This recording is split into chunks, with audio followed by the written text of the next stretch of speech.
嗨，欢迎来到波比狮子猫的频道，我是大奖。我现在人在大桥头捷运站哦。那今天为什么要做捷运呢？是因为外面中午好热哦，太阳好大。那做捷运有什么好处哦？第一个有冷气看，有妹子可以吹。不是啊，讲错，是有冷气可以吹，有妹子可以看，好不好 ？OK， 好了。那个不讲干话。那为什么我今天会来到大桥头捷运站这边呢？是因为我想要去看一顶安全帽。那为什么想要看安全帽呢？是我的原本的 AGV K3SV 那一顶安全帽，买了差不多快2年左右。然后呢，差不多在去年，就是买了差不多快1年的时候呢，它安全帽上面有一点小裂痕。然后我那时候也不管它。然后在昨天整理安全帽打蜡干嘛的时候，发现它的裂痕很夸张。它的裂痕是从去年到现在越裂越大，越裂越大，到昨天真的是夸张到我受不了了。所以呢，我今天就是来大桥头这边看安全帽。那说到大桥头延平北路那大家都知道我应该要去看什么安全帽了。我要去看秀宇的安全帽。那假如它这边有现货，然后花色size又是我喜欢的话，那我今天应该是会带一顶安全帽回家。然后现在是中午嘛，也顺便来这边走走逛逛，看有什么好吃的，填饱肚子一下。OK， 好了，那我就先去找吃的，再去看安全帽。Go。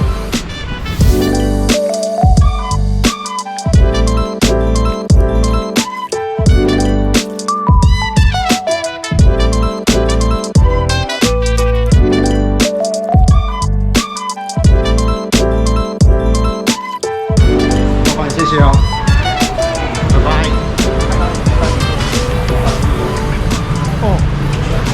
天气超热，超级热。那这边延平北路3段大家这边卖吃的非常的多。然后因为天气太热，我不想要吃正餐，受不了，所以我刚才跑去那个豆花椅点了一碗大碗的豆花来吃。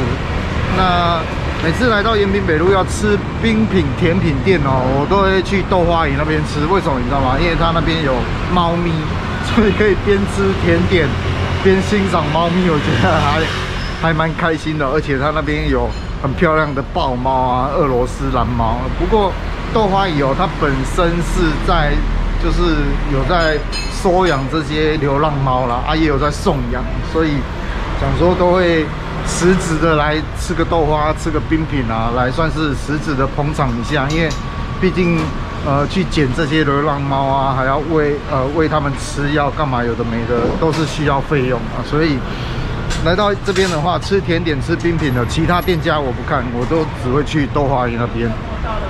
OK， 那现在就持续走路到安全帽店。Let's go。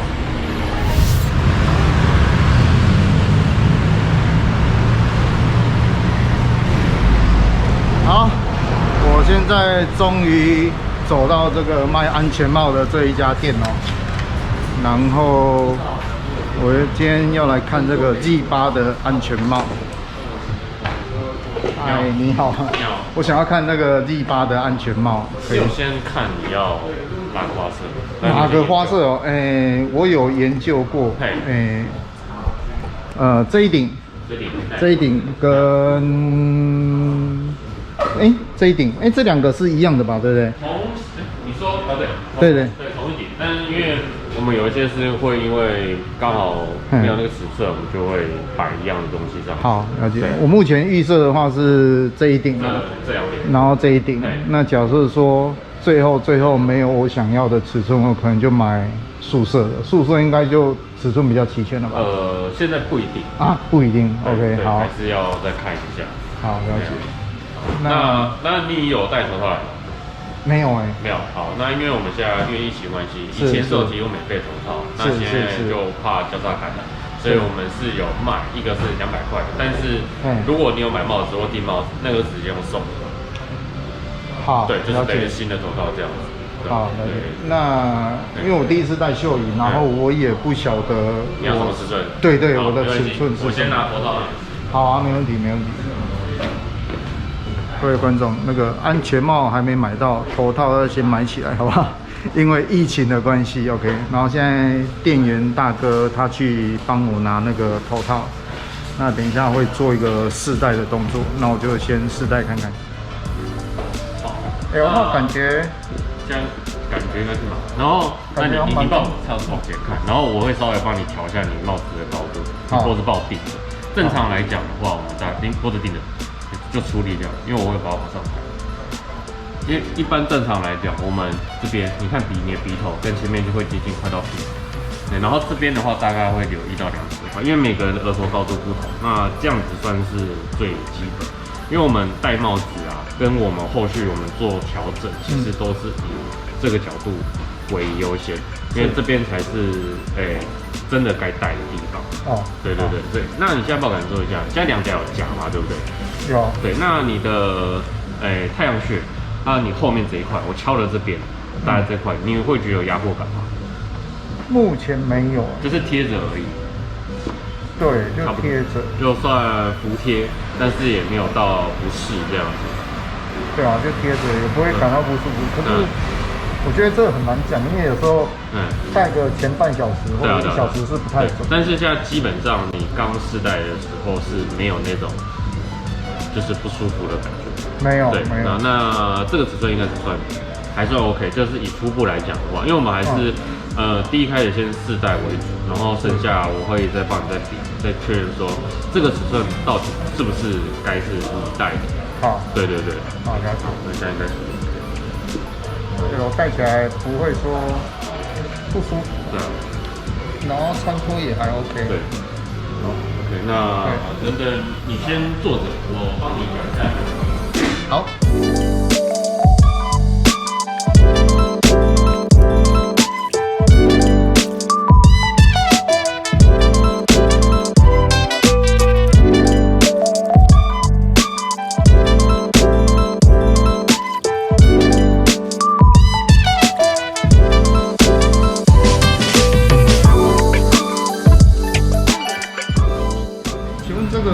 假如头发未来留长，然后影响这个数据？其实不会，因为你的头基本上算是固定，但是如果说是女生客人，就会有差。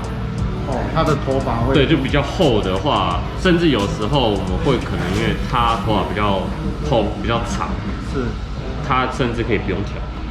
哦。对，因为我们调整的话是把你不足的地方把它补起来，用撑垫另外补。但是如果说你本身头发真的很厚的话，那个等于是达到有点类似达到那个效果。哦。对，但是男生的话其实不会差异到太大，因为我自己有试过，就是我稍微头发长一点，因为我的头发其实很厚，对，但是平常这样的话其实不会落差到非常的多，女生比较容易有。我跟你解释一下，因为这就是你刚刚量测出来的数据，然后电脑判断的东西。那因为刚刚这样看来啊，你的原本量出来其实是接近到 M 号，但我觉得 M 号你以长时间戴应该会有点太一半。对，因为你平常戴这顶帽子应该是像通勤、出游居多吧？对，长途，对。因为如果说你今天要戴很合的话，会比较偏向于有一些人想要下赛道。因为它需要更好的稳定性、更好的保护性。是，但是如果说出游的话，都是3-5小时起跳。那我们天气热头会胀，对，尤其是我们的这两脚。所以我刚刚有问你说这两脚你会不会觉得有压迫感？是，对。那其实稍微，因为我们的数值大概是正负2，对。那我帮你把你的头宽稍微加了一点点，然后加了2之后，它 L 号就跳出来。因为我们只要有显示这个，就代表说它是。就是适合的尺寸，然后再由这个来去做挑选。但你刚刚这样看起来的话，我觉得 L 号其实就算很 OK 了，不一定要特别去塞到 M 号。好，那不好意思，我可以问一下，我在网页上看到这有差吗？力气？没关系，因为它的系统其实都是现在目前都还是用力7，因为力7跟力8的头顶那一块内衬。是一模一样的哦，了解。对，所以他们原厂都还是用这个东西去做基础的，就是数据的那个大纲这样子。好，了解。对吧？所以原则上我会建议直接买 L 号。再去做调整，再做调整。对，因为你刚刚因为毕竟我们那个是4代帽，所以你可能没有感觉到那么的薄。但是如果说以新帽的状态下，我再去帮你调，会再更合一点。哦，对，而且你之后长时间骑啊，反正有任何怪怪的不舒服，就是带回来，我们再继续帮你调。因为我们调整这个东西不是说一次到定位，是对你一定要花点时间去重新适应，尤其是你第一次戴我们家的帽子，对，那个感觉会一开始会很模糊，对，所以要花点时间去重新适应它一下。好，对，然后我帮你看一下你要的那2个，目前看是都还有，对，2个都还有。然后我确认一下左边那一顶。那我第一优先应该是我比较喜欢这一顶啊。第一花色优先，那就这一顶。对，就这一顶。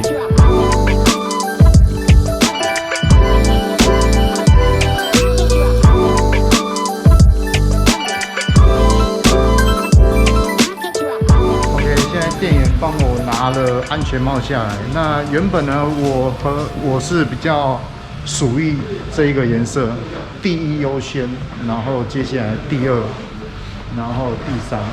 那因为刚才店员先生跟我讲说，那一顶的话，可能到9月底才有现货。那9月底10月初我要去环岛切西瓜，我也怕那时候没有现货可以拿。那后来再加上这样仔细看了一下之后，我发现好像这个比较耐看吧，所以就请店员先生帮我准备这一顶。OK， 好了，那我们就来试戴吧，走。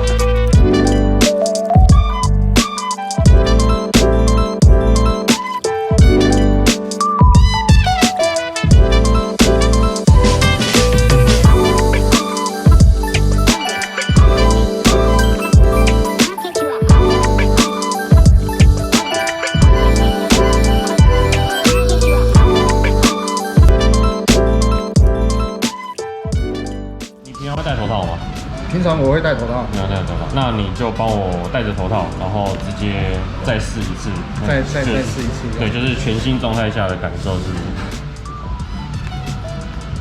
我刚才还没试说这个戴眼镜吗？对，戴眼镜 O 不 OK？ 哦，这个全新的很明显比刚才那个紧很多。对，然后当然你要帽子往上推一点，一样就对，可以再来一点，对，好，对，大概这边就好。大概这样就好。对，就大概留意10块。然后你现在帮我感受一下你的后脑勺，现在会不会觉得空空的？后脑勺空空的，就是好像没有被包到，或者是像头顶的部分。不会，好像都有包覆住，不会有空空的，不会有空空的。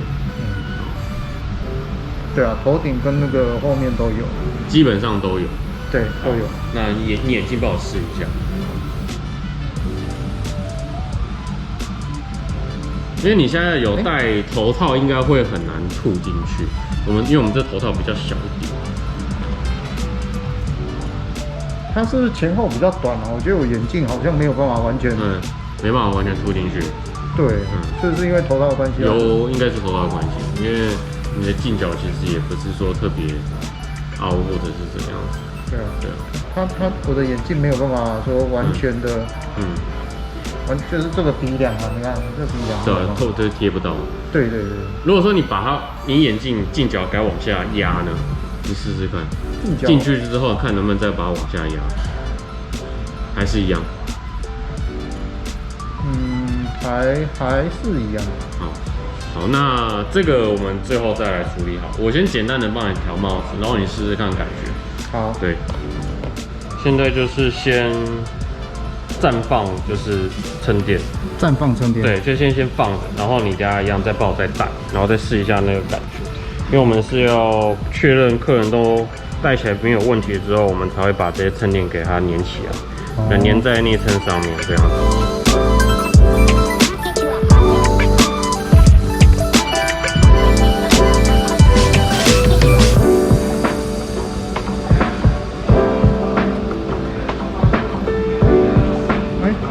很明显的有东西撑着嘛，对不对？对，而且是紧的，会觉得太压嘛？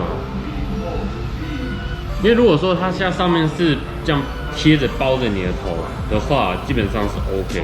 但如果说有像这样子用力压的话就不行。用力压没有？没有。对，没有。但是服帖的。服帖哦，算是服帖吧。那后脑勺呢？后脑勺。对。后脑勺也是，我觉得也是服帖，就是整个头顶跟刚才后脑勺跟刚刚比较起来是整个更包了一点。对，就是算是更紧。对。可是这样的紧，我不确定说在长时间之后会不会不舒服？会不会不舒服？对，因为我刚刚单看大哥头这样子的话，就是还没有调之前，我是觉得说，头顶好像有点会随时会掉下来，这上面支撑性不够。对，就是你一戴下去，虽然说我刚才已经帮你调到正确位置，但是它还是有空间可以做移动。对。那如果说有把帽子补起来的状态下，其实你长时间。尤其是我刚才讲的那2个角，你比较不容易会有压迫感。对。目前是还好，可以。可是刚刚的话，我是觉得头那边是很柔软的被包着，它现在是感觉被比较稍微偏硬的东西包覆着这样。但就是撑着这样子。对。那刚刚那个包覆性是。软软的很舒服，现在是硬硬的这样，偏稍微硬硬的。那你帮我多戴一下好了，多戴一下，对，多戴一下，因为有时候那个支撑性可能是你不习惯，对，可能之前的帽子都没有这样子，对，但是有东西，因为对我们而言，有东西撑着其实是最好的，对，就帽子不容易掉啊，或者说你真的在。稍微骑快一些的时候，风压在灌，你帽子不容易会晃之类的。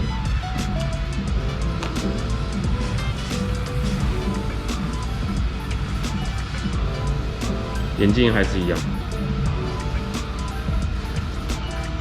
眼镜好像有比刚刚可以放在进去更后面一点。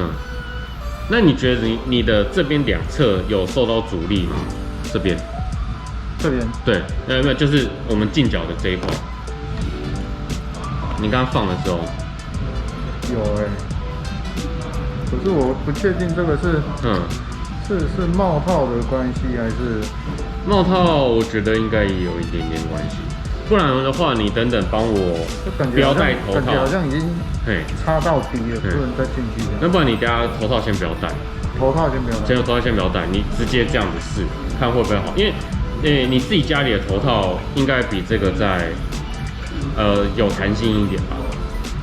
对，那应该就有关系。对，因为我们这个头套蛮快的，因为它比较简单，它的柔软性没那么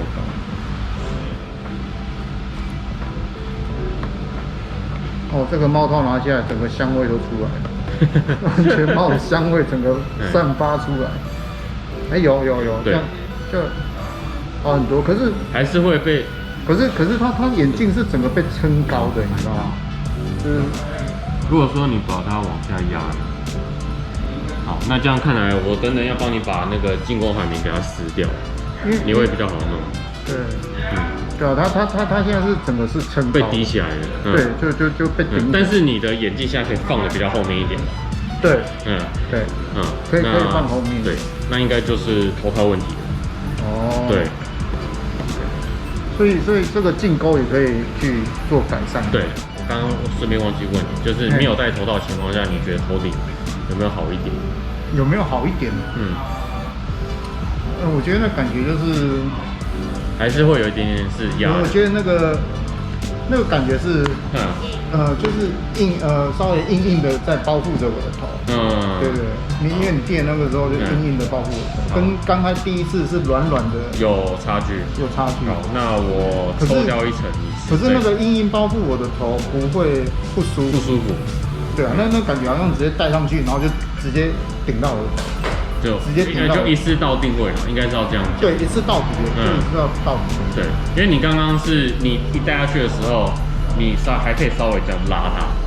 对，还可以拉。对，因为我们一般还是这样建议，就是一下去就是刚好，你根本其实可以不用瞧，顶多就是瞧，就是因为我们有时候你可能骑不同车的时候，我们调的方式也会不一样，但是基本上还是建议一下去就是刚好是弄到那边，对，而且这样子你会比较舒服一些。对啊，那不然没关系，我抽掉一层，然后你再试试看那个感觉会不会好一点。好 ，OK， 那再试一次。好。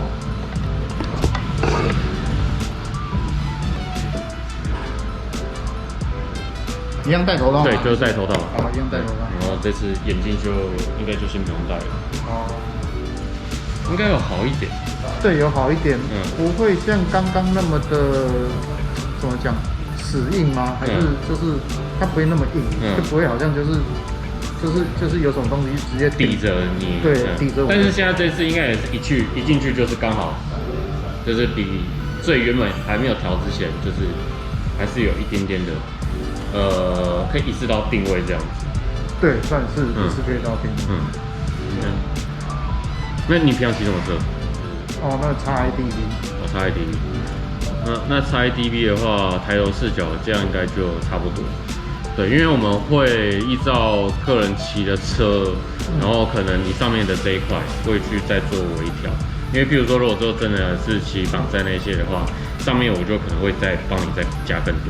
哦，对，因为趴姿的关系都是要这样往上看，但是 ADV 基本上都是正的，对，所以这样其实就 OK。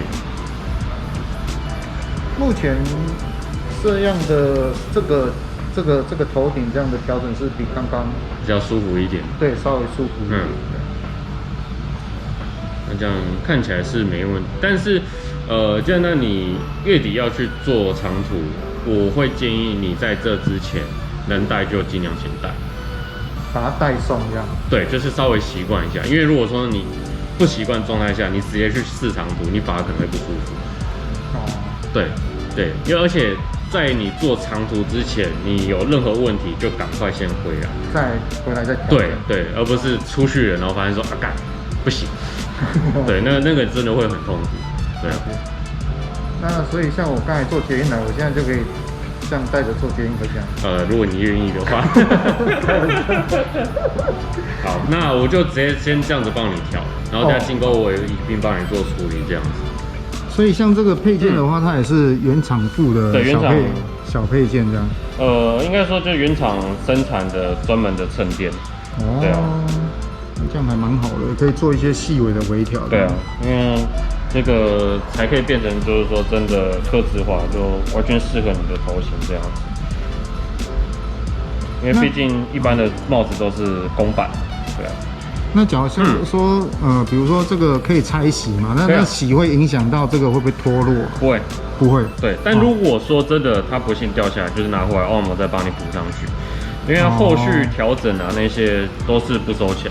哦，了解。对，因为就是带到你 OK 为止，这样就帮你处理你的那个耳机层，那个眼镜包的部分。对，因为我们原厂这一块，你看它白色的这一块，这块就是专门，我们讲的镜钩其实是这个东西，对，但是这个还是要看你的每个人的那个眼镜镜角位置、粗细、长短，那个都会影响到，都会不一样。对，所以这个东西其实不见得说每个人都适用，说一定要把它拔下来。对，因为有些人是如果说把它拔下来的话，它会镂空在那边。像我而言，我就没有拔，因为我觉得让眼镜定在这边，就是靠这个东西去把它夹着，我会更稳，尤其是我在骑快的时候。所以你没有那个镜架撑高的问题。对，所以这还是真的要看每个人的镜角位置。对，就因人而异啊。那假如这拔就全部白色拔下来，对，就全部都拔掉，然后这个基本上也没办法复原。没办法复原。对，这个是没办法复原。那假如拔掉之后，会不会让我不行？你说反而不行吗？反而对，会不会有这种可能性？我可能就会用其他方式，用类似的材质的东西把它补回去。因为我确实有遇过客人，就是原本我拔掉，还没拔掉之前不 OK， 拔掉之后又说不行，然后又把它补回去。对，因为这个其实也关系到每个人，就是你戴眼镜的方式是会有差。对。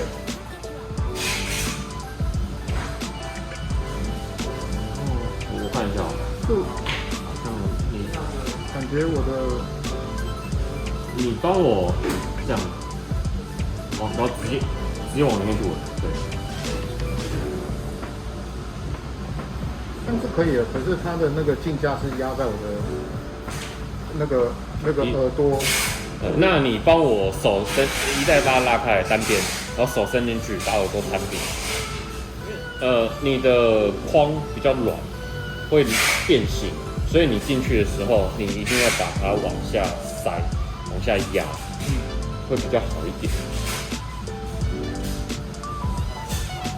然后像现在这样子的话，你就把镜脚快拉到那个内侧外面去。所以像我自己戴的时候，我其实是这样低着，沿着你皮肤往后挤，就不要让它往外扩。它是有贴着我的皮肤没错，可是我觉得有可能就是怎么讲，就是有可能我这边的额骨它是可能是比较低的，或者是因为这样的。就是这个可能比较低，然后有可能有人的额骨它的可能是比较高，所以他在擦那个眼镜的时候可能我不知道，我猜的，因为我刚才戴上去的时候，它的感觉是大概是这样，就是它没有它这边没有整个是勾到你耳朵，对，它的戴上去的感觉它是稍微是这样。所以就变成说，我这边也是整个往上。对，所以那你这个时候，你刚刚把它往下压的时候，你觉得要好一点吗？可是我刚才往下压的时候，因为我刚才往下压，一开始往下压，我会变成是戴成是这样。那像如果刚刚你耳朵调完之后有好一点吗？我觉得好像差不多，而且它一样会恢复。会跳出来就对了。对啊，可是这样戴是在里面是当下是不会觉得不舒服，因为刚才我这样弄的话，这样弄是不舒服。但是可能会掉下来。对，有可能会掉下来。而且你压久可能会痛。对，然后假如要正确的戴在这个耳朵的沟这个的话，它会好像又会比你这边稍微高一点。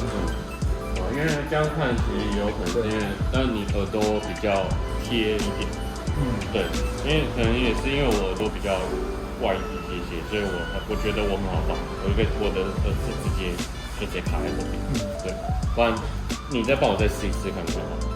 我发现我把这个安全帽拉到正确的位置的时候，它这个镜架会高一点，可是脚往下拉的时候。对，它就刚好卡在那边。对，那所以这个会那这样子的话，变成是你，当然你一开始帽子就先把我调好，再放眼镜。对，你看会不会好一点？对，不然的话它会一直就是往上下浮动。对啊，假如像正确这样戴好。对，再上来一些。再上来一些。对，这样对好。对，那这样的话它整个会变高。就是镜架会变高，离我那个耳骨有点高度这样。对，假如是这样。下来一点。对，下来可能也是因为刚好内侧的那一块的形状关系，把它抵在那边。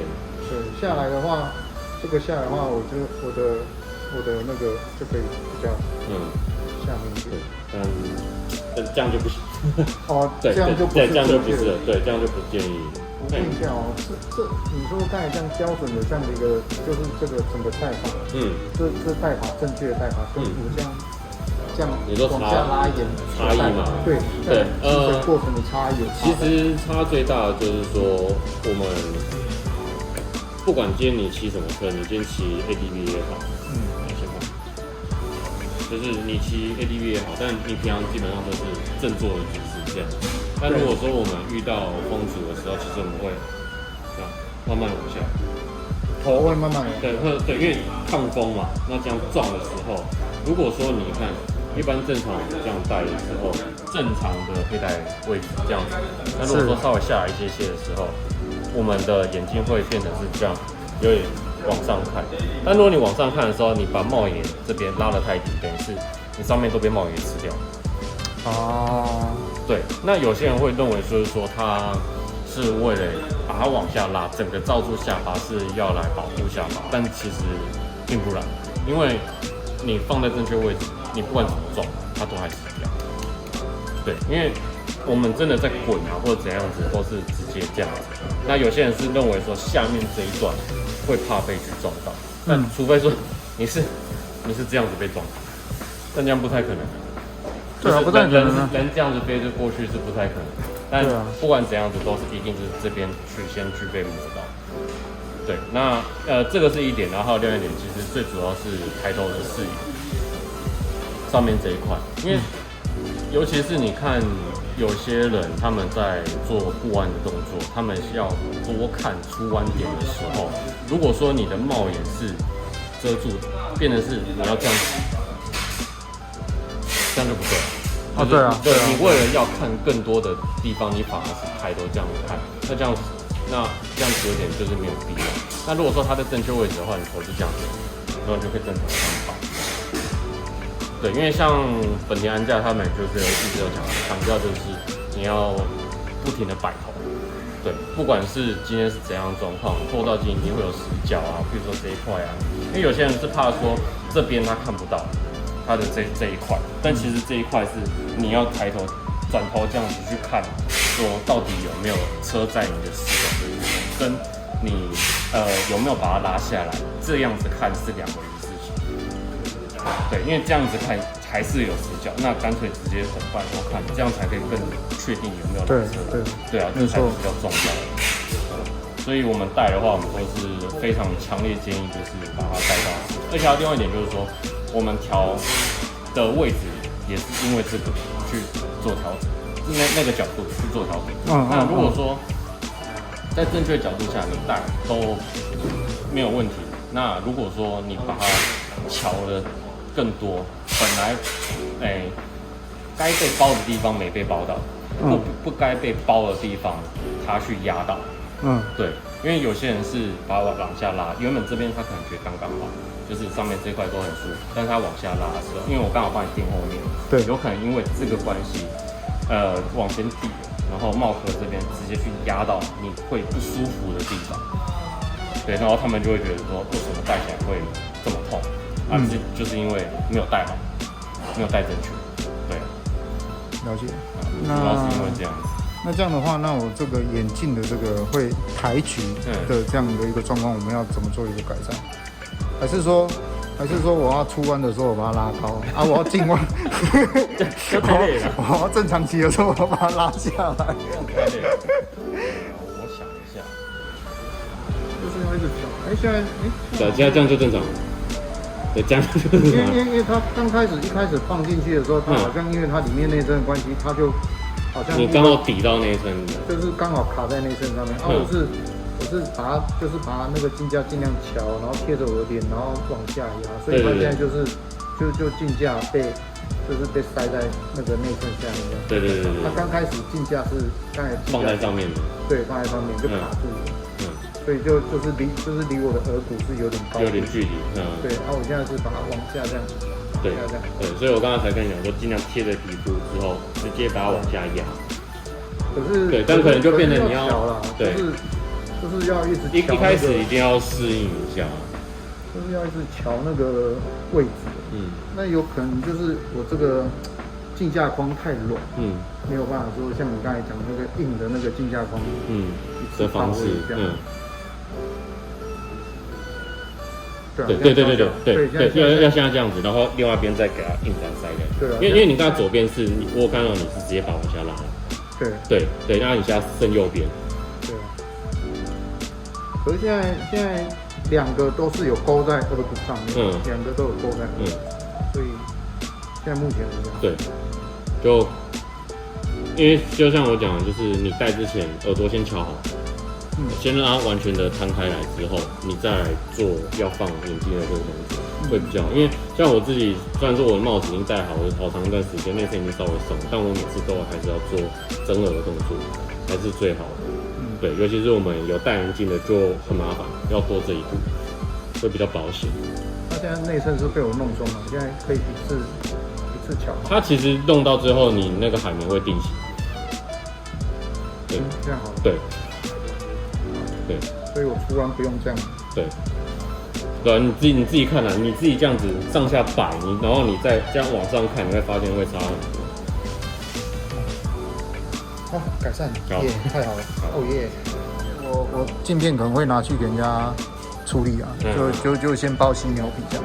好，对，那我后续我再自己装。好，那我先跟你讲，因为它这个还是需要点技巧性。技巧性。对，因为有些人如果没装好的话，第一个可能装反，然后第二个可能是它这个扣点，如果施力点不对的话，它这个会断。啊，会断？对，这么脆弱会断？会断。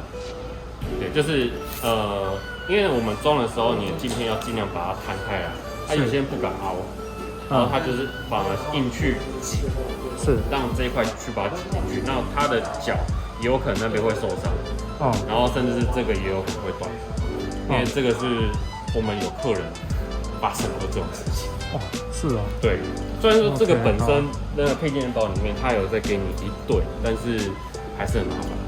哦，所以这个有另外附？对，这个有另外附给你一对，因为它这个原厂就认定它是耗材。哦，了解。OK。那这个，那这个的话，镜片的话，我看这有开关，这个在拆装的过程当中会很难吗？还是？对，好，我就整个跟你介绍一下。好。对，它这个东西啊，其实是让它，因为我们这个是所谓的浮动式镜座，就是你看这样，它这样下来的时候，它的镜片会移动。然后到最下面的时候，它镜座会整个往后拉。是。那往后拉的同时，它是为了达到就是说让你镜片更有胶条、更密合，所以降低它的风切声。对。那这个东西它其实是调它的段数，你可以仔细看。调它的段数，就是让简单的调它的松紧度。是。对，就是它这个往下拉的时候，它的镜座会稍微一点点的往后再拉一点，比原本的位置还要再往后一些。更密就对。对，会再更密，但。说实话，一般而言，我们不建议一开始就调，因为它会越来越松吗？还是？也不是说它会越来越松，因为如果说你没调这个情况下，其实它只是简单的，但实际上还是建议要配合去调整个镜座的位置。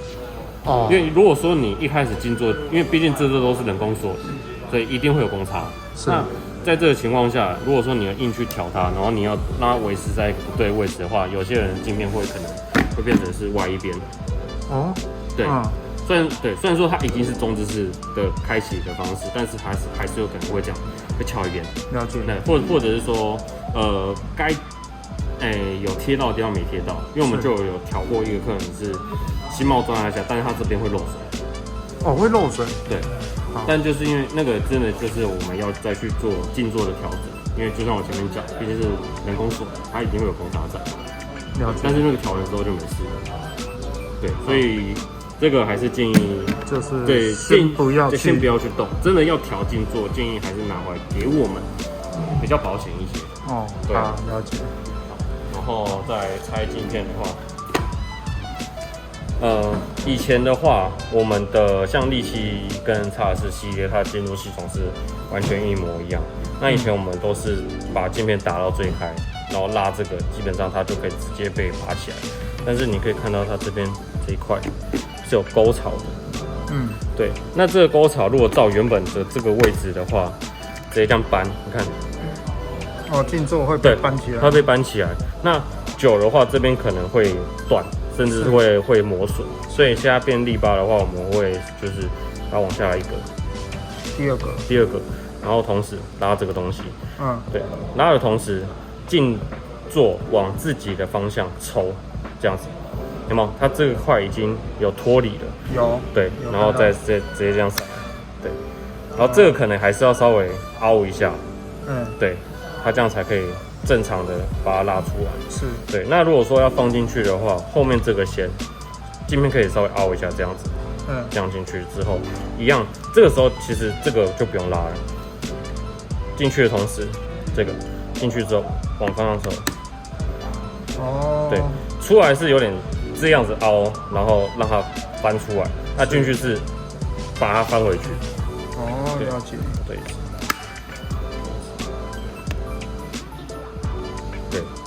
所以D8的镜片拆的时候，其实要比我们以往系列还要再小心一点。了解。对，然后我刚才讲说，如果你要拆装储物片的话，你的镜片其实是要整个这样子。哇，整个摊平啊。对，因为我们镜片你这样子凹对凹，它其实都是不会断，但一般而言，没有人敢这样。就以第一次接触的消费者来讲，他们会怕凹镜片，他们会觉得说会断，因为我们镜片其实你真的把它对凹，它都不会断。对。哇，那对，所以弹性很好。你真的要这样。那我先试装一次，你看一下。对，我摸。它可以重复拆装吗？对，它可以，但不建议常态性。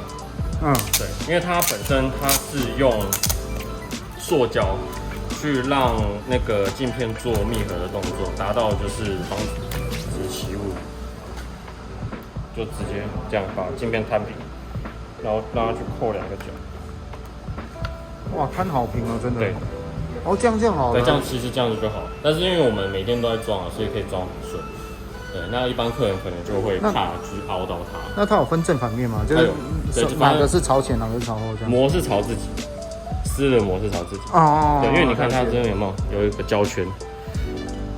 因为它利用这个胶圈来达到就是隔绝空气。对，所以如果说你现在对它吐气的话，基本上只有这一块会起雾，但是这边基本上是不会有。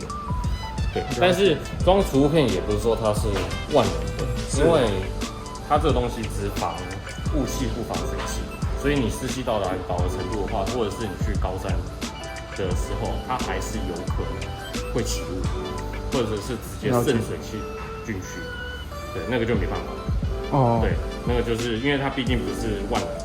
对。然后我们储物片啊，之后如果说你真的装的话，不要去做任何擦拭动作。里面这个不要，就是把膜撕掉之后，因为它这边其实超级脆弱，你不管今天用什么布去擦，你用丝巾布啊那种细纤维布去擦，你或者是你手机这样去摸，它其实就刮。对，因为它本身材质问题。对。那它要怎么布，我都一律建议不要理它。不要理它。对，因为它的寿命大概是1年到1年半。那之后你回来买的话，它其实一片才1000块。这一片1000块。1000块乘1年其实够了，以耗材来讲的话，对啦，差不多了。对，所以我们都是不建议真的再去擦。我问一下啊，这个储物片它有分颜色吗？没有，所以都透明的。透明的。因为像其他的，他们好像有一些厂商他们有做像偏光镜或者是黄片，对，那种其实都有，那个就是不是 Pinac 这间公司去做的。对，那我们现在用的这个都是原厂的东西。了解。对，所以原厂都一定都是透明色。因为这次D8它其实已经有设计凹槽，比起以前帽子来讲的话，它已经算是最好装。你看它这个型，就对应的孔槽，就把它放进去就好。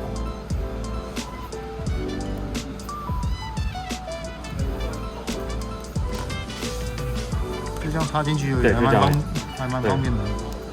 就比起以前的来讲的话，它是最好装的。真的，我是没戴过以前。然后气道孔我给你介绍一下，下巴这个开，这边开，然后它会从这边倒，所以当你镜面盖起来的时候，它是沿着这往上吹的。那一般而言，我都是建议这个都是做常驻台型会比较好，尤其是我们有戴眼镜，就算你有储物片，那也是否镜片而已。我们自己眼镜是没有储物效果，所以要透过这个来去达到空气流通。了解。所以我们有戴眼镜的，我都是建议一律建议关，一律开啊，不好意思。那像下雨天的话，我也是建议都是开着。下雨天就开着。但它这个水不会跑进去吗？除非你抬头。除非我抬头。对，除非你抬头，不然的话它雨再大，其实它都不太会去灌，就是反灌起来。除非是说对向车直接把水洼的那个水这个溅起来，它才有可能会喷进来。对，不然骑乘中我试过，基本上是没有任何问题。对，了解。然后再来头顶，它总共会有3个开关，那这3个其实都是3段式，就是全关、半开、全开。但中间那段其实说实话，那个手感会比较模糊一些，所以我们都建议要就一次给它全部打开，一次就全开。对，然后这3个都是3段式，对，都是3段式。对，你看像这段这个就会比较稍微有一定的难推，但是一次把它推到底就没事。但这3个下雨天一定要关。下雨天一定要关。对，这个就觉得OK， 因为我们气流孔，你到时候去出去带的时候，你就会很明显感受到，你开的状态下风是直接这样灌进来。因为利息跟利巴差最大的就是说，原本利息这边只有中间一个小颗，是，然后利巴直接开了2个，然后这2个原本是小颗，然后直接都扩大。对，所以它的进风量跟利息比起来，说实话是真的进步非常多。对，以我自己去做实测的话，然后再来后面后脑勺，以前是有做开关的，那现在都是一律变成是全时开启，没有再做开关。对，因为就算你今天全面全关的状态下，风从任何地方灌进，它都会这样顺着从后面这边拉出去。对，了解。对啊，然后再来开镜片。因为以前利息的话跟查尔斯都是左边这边做开启，大部分安全帽都在这边，基本上都在这边。对啊，那它改成中置是主要是因为说，左边开启的话，我们镜片会这样子做挤压动作，那挤压久的话，胶条这边可能会断。对，因为我们家帽子的话是确实有这种案例会有发生。是，对，那他们可能就是想说一劳永逸。对，就是中置是因为直上直下，两边的是压力是平均的，不会说单边受力，然后也是减少胶圈，就是这一圈上面这一条被挤压的，会导致它会坏掉的那个问题在。所以它的这个第8的话，它这一圈是全部做改良，然后连镜片镜座都有做改良。对，然后开镜片的话，我会建议就是说手这样撑着。大拇指，因为它是要压，它才可以起来。它这边是有扣，这样子。对，所以我会建议就是手这样撑，然后这样子，你会比较好施力。因为一只手的话，其实也是可以，但是那个可能就会怪怪的。对，那如果说你其他手指头当施力点的话，反作用力，你帽子低一来会比较稳。是，对，这样其实也比较好看。但关的时候，其实就可以一只手就直接把它拉起来就好，直接就听到咔的一声，这样就 OK 了。对，因为7层上建议都是一次把它盖到底，所以这样它的气密跟水密才是最好。对，这样你也可以确认说你到底是不是有盖好镜片的状态下有漏水。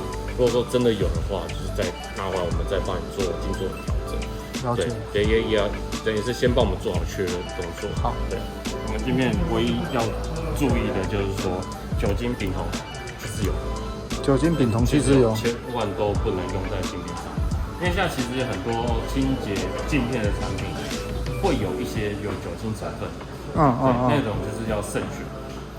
对，因为我们家镜片你不管怎么熬它都不会断，但是遇到酒精它会变质，它会脆化，它会裂开来。是，对，所以那这样的话，你们建议客人要怎么擦的话，其实最快的话就是像Cosmo那种布，气蒸羽绒布。然后湿擦就好，擦完再干擦就好了。对，除非说真的有油渍的话，可能沾点泡泡水之类的，然后再去做擦拭就好。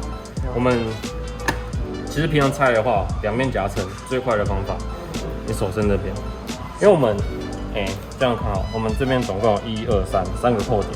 是，对。那其实只要把手在那边2个扣点，它就下来了。2个扣点就下来。对。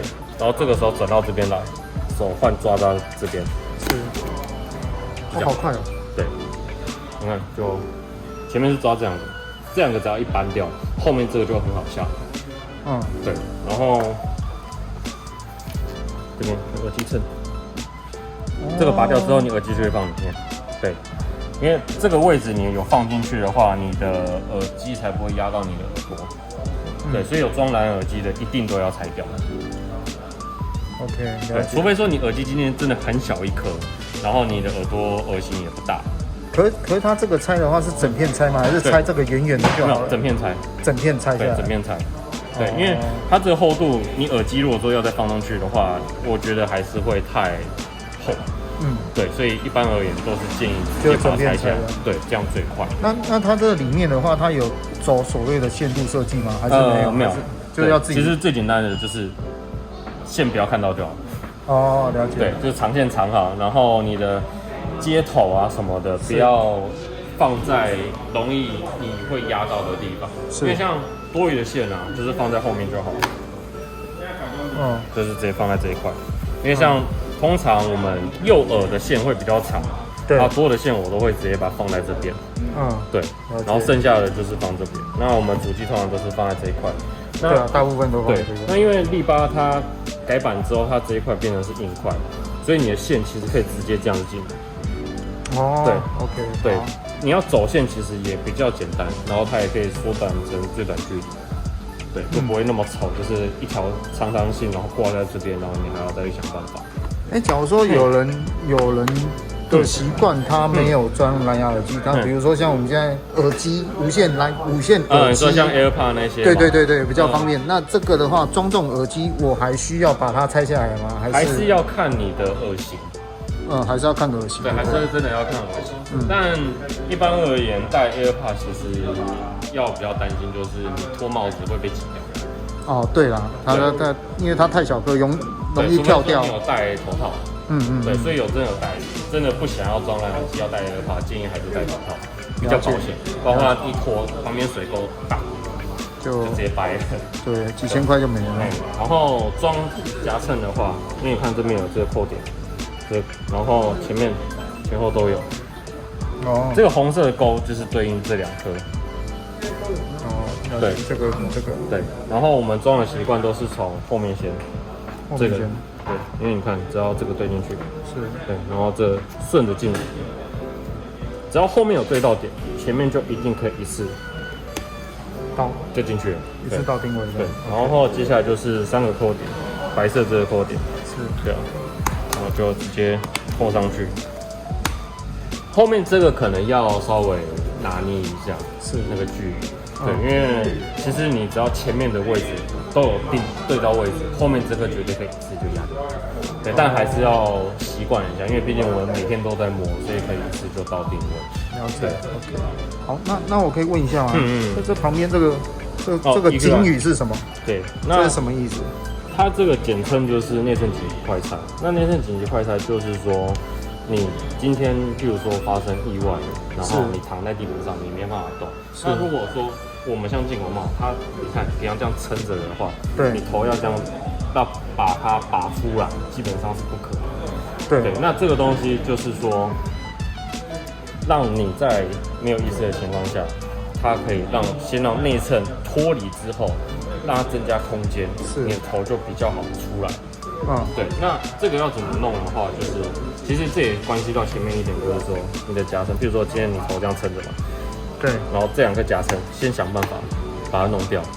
对，弄掉的情况下，其实就跟我这边这个动作意思是差不多的。是。对，变成是拉这个，对，做玻璃的动作。对，因为有先扣，把这2个点把它扣掉的话，你内衬其实是最好拆的，比起你单抓这个还要再更好。所以我们都是建议，就是说先把这2个脱离之后，想办法把它搬掉，再来做拔除的这个动作。所以只要单抓这个也行，就对，也行，力道会更大。对，那甚至有可能因为这样子去伤到伤患。对，所以因为毕竟他都已经没意识，然后你又不确定说他到底有没有伤到颈椎的部分的时候，就是每个步骤都要很小心，要很轻。对，当然啦，那因为有这种警语嘛，比如说你现在现场教我当然知道说，可以这样拔掉，可是，在遇到一些救护人士的时候，救护医护人士的时候，他们不一定懂这个东西，所以他们有可能就直接扯掉了，对不对？对。除非每一个救护人士，他们都要骑重车买修理安全帽，对不对？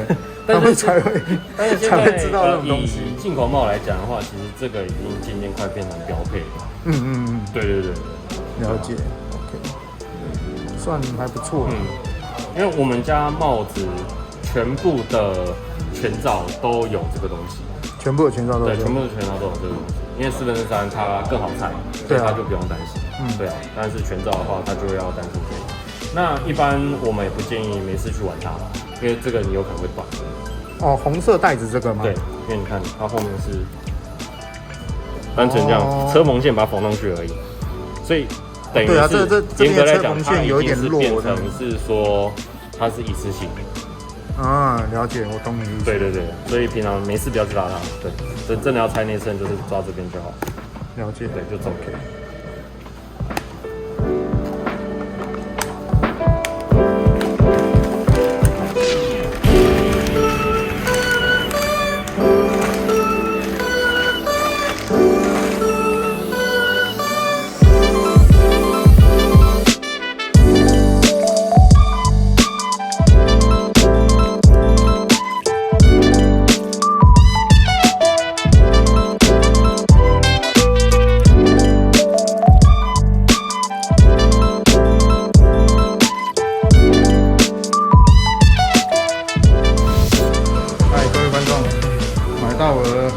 安全帽了。这个袋子超大，比我家垃圾袋还大。OK， 然后今天我要非常感谢这个 TK 先生哦，因为我今天第一次来这边安全帽，然后他很详细的帮我全部介绍了一遍，然后我真的觉得他的服务真的还不错，不怕客人问啊，真的只怕不问。对，然后在你只要有看到影片的话，他刚刚我们在眼镜镜钩这部分稍微处理了有一点久，可是他还是很细心的想尽办法来帮我处理这个眼镜镜钩的这个部分。那我觉得他的服务的态度啊，整个状况，我是觉得非常非常的棒。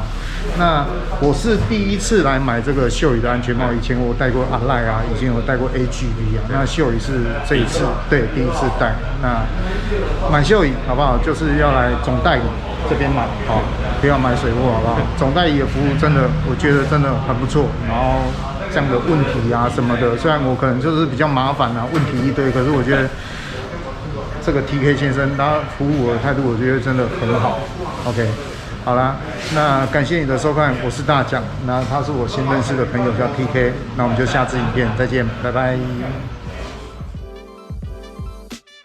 现在呢，把我刚买回来的安全帽，然后把镜片拆下来，然后用我的原味内衣，有没有洗干净的原味内衣，把它包覆起来。然后那包起来去哪边呢？跟着我走。